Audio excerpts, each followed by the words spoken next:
ಇಷ್ಟೊಂದು ಅಂದರೆ ಏಕಾಏಕಿ ಬೆಲೆ ಕುಸಿತ ಆಗೋದಕ್ಕೆ ಈ 2 ತಿಂಗಳಿಂದ ಇದ್ದಂಥ ಬೆಲೆ ಇವಾಗಿಲ್ಲ, ಕಾರಣ ಏನು ಅಂತ? ಮೇಯ್ನ್ ವ್ಯಾಪಾರಸ್ಥರಿಲ್ಲ. ಹೋದ ಸರಿ ಇದ್ದಷ್ಟು ವ್ಯಾಪಾರಸ್ಥರಿಲ್ಲ. ಹೋದ ಸರಿ ಲಾರಿ ಕೊಯ್ತಾ ಇದ್ರು. ಈ ಸರಿ ಯಾರೋ ಅಂಥ ವ್ಯಾಪಾರಸ್ಥರು ಕಡಿಮೆ ಅವರೆ.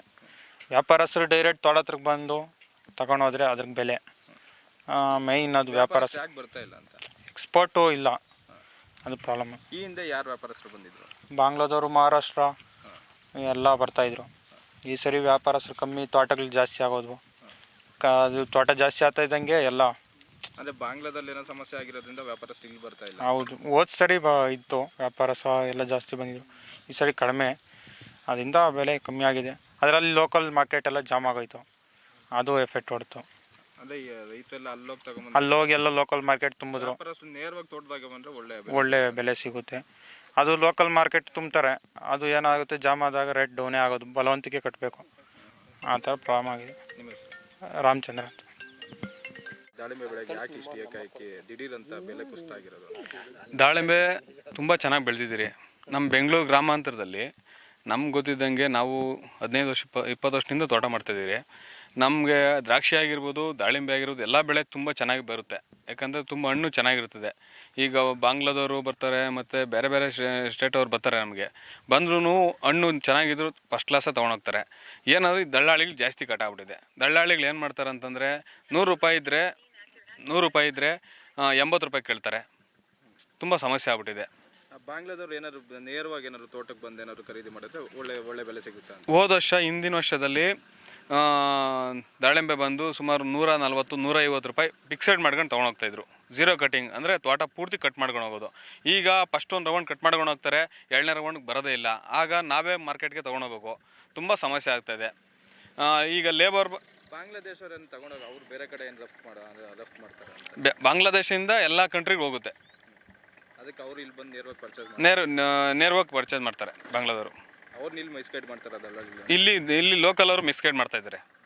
ಯಾವ ರೀತಿ ಮಾಡಿದ್ರೆ ಈ ಸಮಸ್ಯೆ ಬಗ್ಗೆ ಈ ಸರ್ಕಾರ ಏನು ಮಾಡಬೇಕಂದ್ರೆ, ನಮಗೊಂದು ಹಣ್ಣಿನ ಮಾರ್ಕೆಟ್ ಮಾಡಿಕೊಡ್ಬೇಕು. ನಮ್ಮ ಬೆಂಗಳೂರು ಗ್ರಾಮಾಂತರದಲ್ಲೇ ಮಾಡಿದ್ರೆ ಒಳ್ಳೆಯದು. ಯಾಕಂದರೆ ನಮ್ಗೆ ಇಲ್ಲಿ ಏರ್ಪೋರ್ಟ್ ಆಗಿದೆ, ಎಲ್ಲ ಫೆಸಿಲಿಟಿ ಚೆನ್ನಾಗಿದೆ, ಒಂದು ಒಳ್ಳೆ ಮಾರ್ಕೆಟಿಂಗ್ ಇಲ್ಲ. ಆ ಒಳ್ಳೆ ಮಾರ್ಕೆಟ್ ಮಾಡಿಕೊಟ್ರೆ ನಮಗೆ ಅನುಕೂಲ ಆಗುತ್ತೆ. ನಮ್ಮ ಹೆಸರು ಮೋಹನ್ ಅಂತ. ಬೇಸಿಕ್ಕಿಂದ ಕಟಾವು ಮಾಡೋ ಗಂಟೆ ಎಷ್ಟು ಖರ್ಚು ಬಿಡ್ತೈತೆ ಅಂತ? ಸರ್, ನಾವು ಸಸಿ ತಂದು ಉಣಿದಾದಾಗಿಂದ ಒಂದು 6ರಿಂದ 6.5 ಲಕ್ಷ ಬೇಕೇ ಬೇಕು. ಪ್ರತಿಯೊಂದು ಅಷ್ಟೇ, ಎಲ್ಲ ಅದ್ರದ್ದು ಬೆಲೆ ಜಾಸ್ತಿ ಆಗಿರೋದ್ರಿಂದ ದಿನೇ ರೈಸ್ ಆಗ್ತಾನೇ ಇದೆ. 6.5 ಲಕ್ಷ ಬೇಕೇ ಬೇಕು ಸರ್. ಈಗ ನಮ್ಗೆ ಎಷ್ಟು ರೇಟ್ ಸಿಕ್ಕರೆ ಒಳ್ಳೆ ಲಾಭ ಸಿಗುತ್ತೆ ಅಂತ? ಸರ್, ಒಂದು 160-170 ರೂಪಾಯಿ ಇರಲೇಬೇಕು. ಇದ್ರೇ ರೈತರಿಗೆ ಏನಾದರೂ ಲಾಭ ಅನ್ನೋದು ಸಿಗೋದು. ಹೋಗಿ ನಾವು ಒಂದು ವರ್ಷದಿಂದ ಅದಕ್ಕೆ ಹಾಕಿರೋಂಥ ಬಂಡವಾಳ, ನಾವು ಕಾತಿರೋಂಥ ಒಂದಿದು ಶ್ರಮ ಅವೆಲ್ಲ ಬರಬೇಕು ಅಂದರೆ ಅಷ್ಟು ಬರಲೇಬೇಕು. ಈಗ ಪ್ರೆಸೆಂಟ್ ಎಷ್ಟು ಹೋಗ್ತಾ ಇದೆ ರೇಟ್? ಪ್ರೆಸೆಂಟ್ 80-90 ಇದೆ ಸರ್. ತುಂಬ ನಷ್ಟ ಆಗ್ತಾ ಇದೆ. ನಾವು ಹಾಕಿರೋ ಬಂಡವಾಳ ಕೂಡ ಬರ್ತಾ ಇಲ್ಲ, ನಮ್ಗೆ ಲಾಭ ಹೋಗಲಿ, ಅದೇ ಬಂಡವಾಳನೇ ಬರ್ತಾ ಇಲ್ಲ. ಯಾಕೆ ಈ ಕಾರಣ, ದಿಢೀರಂತ ಕುಸಿತ ಆಗೋದು ಕಾರಣ ಏನಂತ? ಈ ದಳ್ಳಾಳಿಗಳದ್ದು ಮಾರ್ಕೆಟಿಂಗು ಸ್ವಲ್ಪ ಸಮಸ್ಯೆ ಇದೆ. ಆ ಒಂದು ಉದ್ದೇಶದಿಂದ ಸಿಕ್ಕಾಪಟ್ಟೆ ದಳ್ಳಾಳಿಗಳದೇ ಸಿಕ್ಕಾಪಟ್ಟೆ ಇದಾಗಿಬಿಟ್ಟಿದೆ. ಅವ್ರು ಯಾವ ರೀತಿ ಮಿಸ್ಗೈಡ್ ಮಾಡ್ತಾರೆ ವ್ಯಾಪಾರಸ್ಥರು ಬಂದರೆ? ಅವರೇ ಡಿಮ್ಯಾಂಡ್ ಕ್ರಿಯೇಟ್ ಮಾಡ್ತಾರೆ ಸರ್. ಈಗ ಒಂದು ತೋಟದಾಗ ಬಂದ್ರಂದರೆ ಇದು ಬೇಡ, ಇನ್ನೊಂದು ಅಂದರೆ ಅವ್ರನ್ನ ರೈತರನ್ನ ಇನ್ನೂ ಕುಗ್ಗಿಸೋದು ಮಾಡೋದು. ಅವ್ರ ಬೇಡ ಅಂತ ಹೋದಷ್ಟು ಅವ್ರಿಗೆ ನೆಕ್ಸ್ಟ್ ಇನ್ನೊಂದು ಪಾರ್ಟಿ ಯಾರನ್ನು ಬಂದರೆ ಇನ್ನೂ 10 ರೂಪಾಯಿಗೆ ಕಡಿಮೆ ಕೇಳ್ತಾರೆ.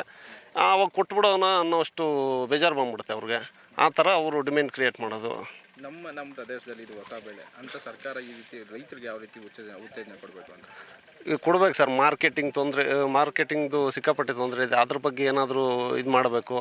ಆಮೇಲೆ ಇದ್ರನ್ನ ಬೆಳೆಗಳನ್ನ ರೋಗದ್ದು ಸ್ವಲ್ಪ ಇದೆಲ್ಲ ಥರದ ಒಂದು ಇದು ಕೊಡಬೇಕು. ಹಂಗಾಗಿ ಸರ್ಕಾರ ಇದ್ರನ್ನ ಸ್ವಲ್ಪ ಗಮನ ಹರಿಸಿ ಏನಾದರೂ ಒಂದು ಪರಿಹಾರ ಹುಡುಕೊಡ್ಬೇಕು ಅನ್ನೋ ಒಂದು ಕೋರಿಕೆ.